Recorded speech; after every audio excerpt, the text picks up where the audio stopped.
I posted a video earlier showing how to narrate an audiobook, but I'm going to share a sneak peek to the final outcome.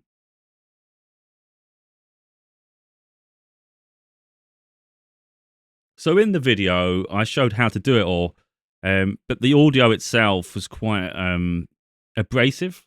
I felt it was too sharp. It was actually a bit too wild.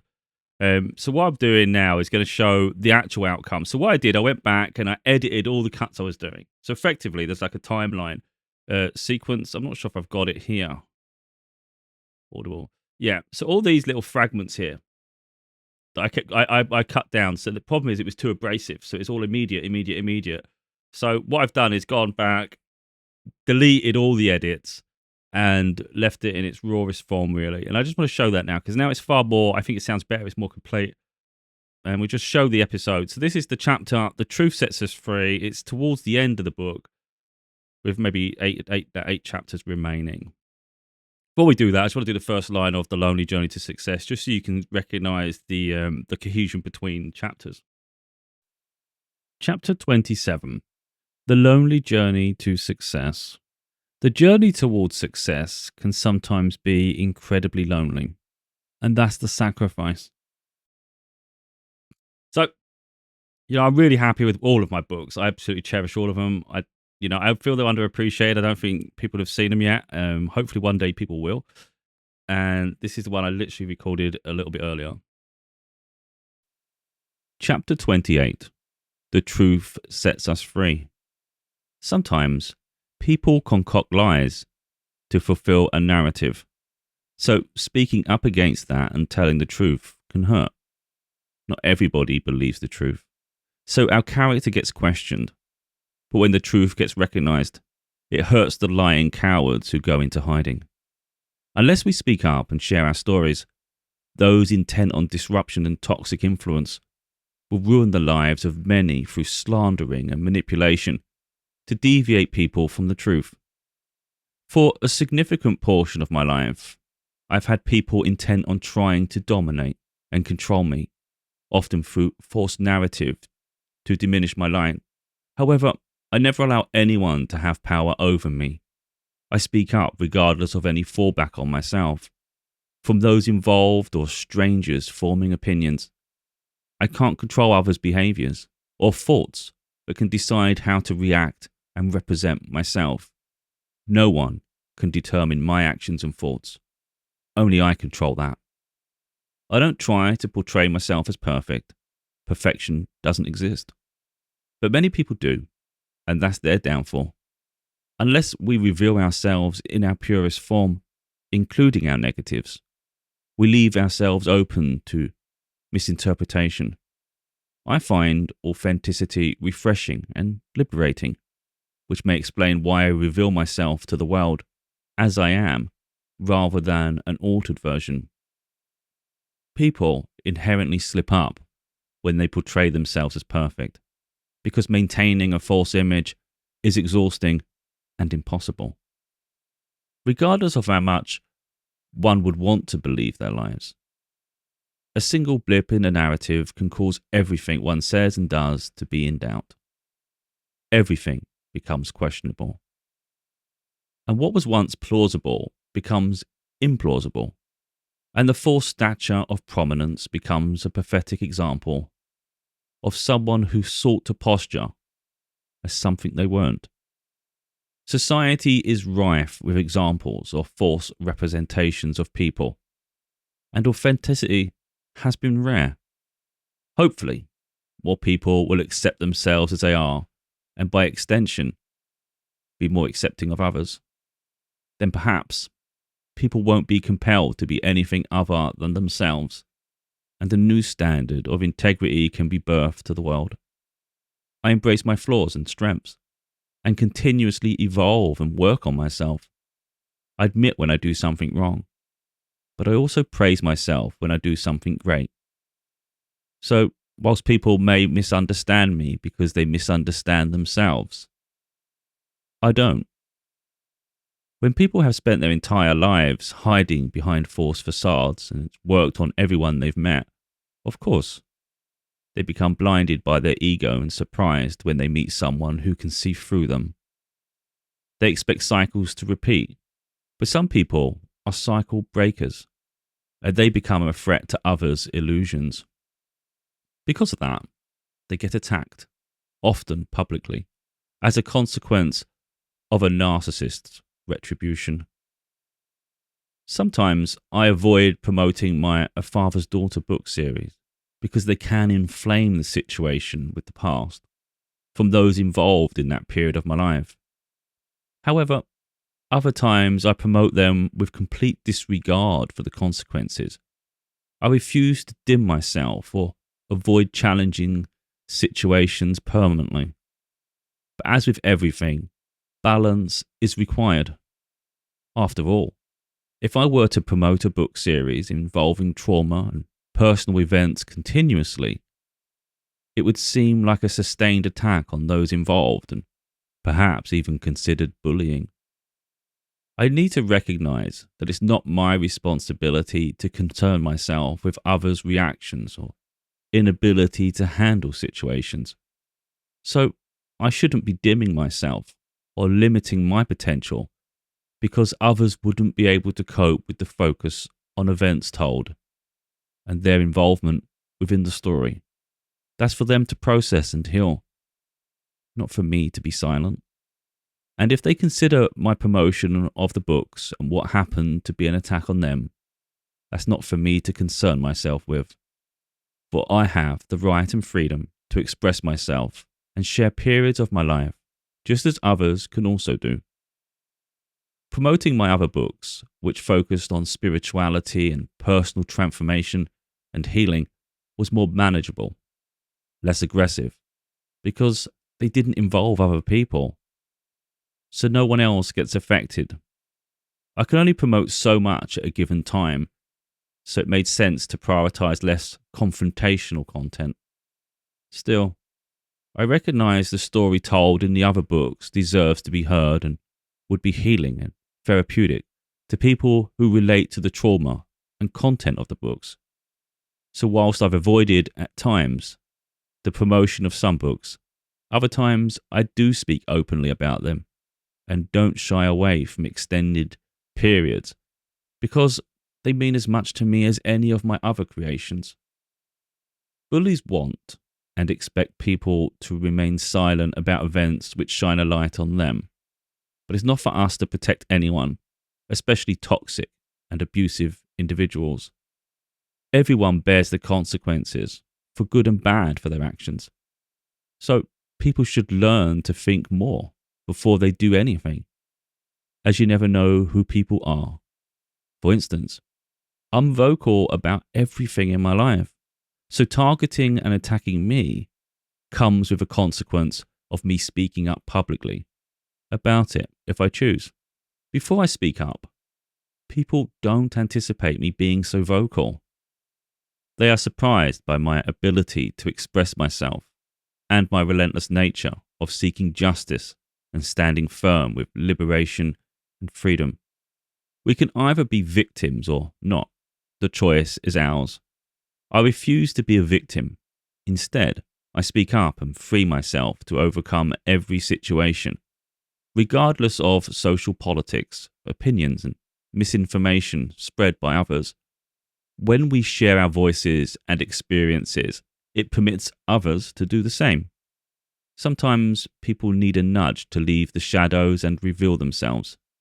Of course, it's not our responsibility to take on the weight of others' lives, but a positive consequence of being our purest selves, especially publicly, is that it enables others to recognize the strength and courage within themselves. I fight fire with fire. I always have. But I'm more calculated now, or perhaps more accurately, I'm discerning of my time and energy. Hence, it's not through a fear of speaking up when I don't, but a consideration of whether it's worth my time and energy, because I could speak out about everything that bothers me within society and my life.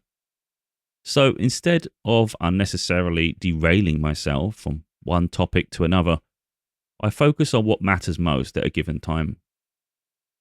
While speaking up is essential, especially regarding injustices, there's also much power in controlling ourselves and reserving our energy when we decide to make an impact.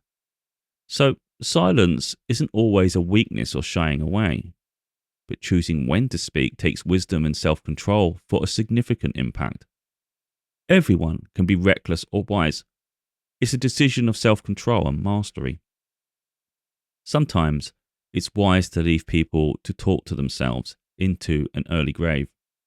Some people are so intent on coercing others that they lose control of their ability to be tactile. They become greedy and power-hungry, wanting to build an army of followers. Still, they don't realize that profusely lying inevitably comes back on them to reveal their true colors. The world then witnesses a liar reveal themselves without us having to do anything. It's rather beautiful when it happens. Poetic justice at its finest. It's scary for fake people to lose their masks and be vulnerable themselves. I've always been myself, regardless of others' opinions of me. I can't be accused of lying because I don't. And I can't be accused of being anything other than myself because I'm not. I can be stubborn, opinionated, argumentative, and very outspoken, which, for people seeking perfection, conflicts with my compassion, caring, intelligence, and healing side of myself. But I am perfectly myself, and I don't consider what people may consider to be my weaknesses or imperfections as lesser qualities. I love who I am. My abrasive and robust nature allows me the strength and confidence to set boundaries and not be affected by others. So some people may hide, but I don't, because I recognize that my personality blends wonderfully together to piece together me. For some, I'm an unpredictable enigma, and for others, an obvious example of a rebellious truth seeker. I'm just me, and I can't feel guilty or inferior for that. So why try to be anything other than ourselves? I separate my spiritual beliefs from content unrelated to them. Still, for this conversation, it's helpful to include a tarot reading that appeared on social media and pertains to the situation surrounding the trauma I've suffered and my evolution beyond the circumstances. I've done readings for myself and had readings from others that provide the same or similar guidance. In this instance, the reading stood out with 444 likes, a prominent angel number indicating love and support from angels. So this was spirit raising awareness, bringing it to the forefront and saying, we see you and what's been happening. We don't receive a number pattern like 444 if it's irrelevant. That was spirit pushing the content for me to see. We have the Knight of Wands and King of Pentacles, both in reverse. He's holding the treasure chest. This is someone with his face mask that's mixing up a potion. Didn't quite happen in a way that they remember. They had to stop you because you were the monster. Okay, there was something wrong about you they could mix up the potion to fix, right? But these came out in reverse. You were not the monster. What you were is the King of Pentacles. They could not compete where they did not compare, so they had to knock you down to feel okay about their perceived failures. The Knight of Wands over here was in reverse. This is like whatever it was that they thought they were mixing up to teach you a lesson, but it did not work. The message was not received. The Knight of Wands is very passionate.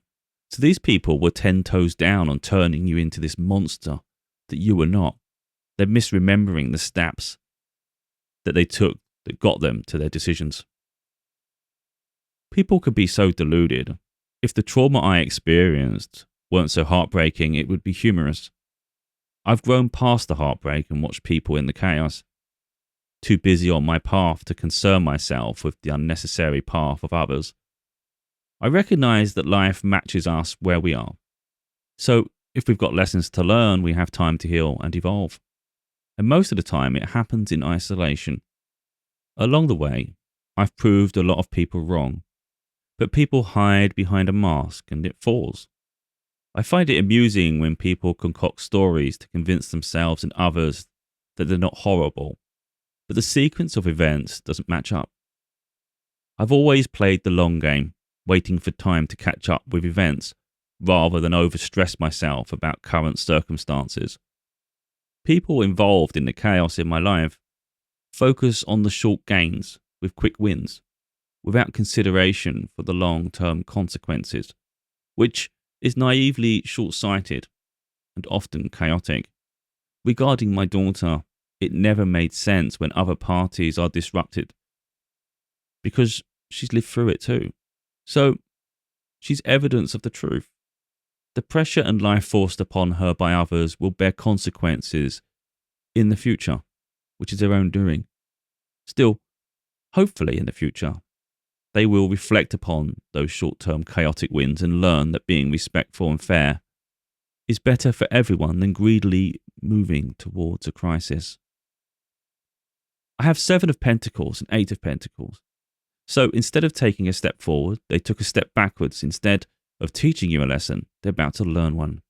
Because when they didn't want anyone to see, this is reversed. Everyone will see it. The 7 of Pentacles also reversed. They wanted you to be stuck in the mouth of this grip that you could not get out of. They wanted to trap you into a situation where you ruined your public image. So, for example, they say you're crazy and poke at you until you have one crazy outburst of reaction, and then boom, told you they were crazy. That did not happen. They were not able, and they would not be able to get you into this trap. I have the 5 of Pentacles. They've been trying for a long time. They thought if they poked your shadows enough or triggered your wounds enough, they could get you into a battle. They would have you in a death grip from which you're unable to break free. They thought that nobody would see how they made this happen. They thought they could make it look like you were the problem because they wanted to make you look like the problem. Knight of Swords, return of the, I almost said cycle, return of the circle. I almost said cycle though. This is something that these people do routinely. Works on other people. It didn't work on you. Because what they wanted to do was lure you into a situation where you broke your character. You were misaligned with your character. You made choices that you typically wouldn't make. What they didn't take into consideration, they're not going to be able to get you to do that. At times, I did react because I can be very confrontational and I would become argumentative for my daughter. So there were times when my ex-partner and other parties broke me out of character. Over the years, we've exchanged some spiteful messages, and it often escalated a lot. But over the past few years, I've reacted less, and now I no longer bother conversing with them at all. I don't regret anything because I stood up for my daughter. When anyone's pushed enough, they have the right to react, especially when it involves vulnerable people we love. Sadly, some people go on power trips without regard for the collateral damage. Every attack on me was equally an attack on our daughter, as a disruption to me affected her too. But those involved never recognized the impact they had on others. Instead, they were blinded by their ego and desire for dominance. Queen of Pentacles in reverse. The rainbow is on the card here, but it's in reverse. Almost like their pot of gold at the end of the rainbow was your demise. So all that energy they spent trying to stop you, bring you down to size, to teach you a lesson, they spent all that time focused on you, which means they weren't focused on their own path. When people obsess about others, their success diminishes and they forgo the chance to seek opportunities. When we seek someone's demise, we're not moving forward. So focusing on others means life doesn't elevate. We must consider whether life's improving or worsening. Take ownership of those by correcting behaviors and align ourselves onto a better path away from the past.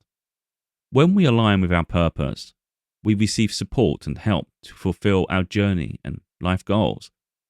But when we try to mirror someone else and swap destinies, we will get humbled.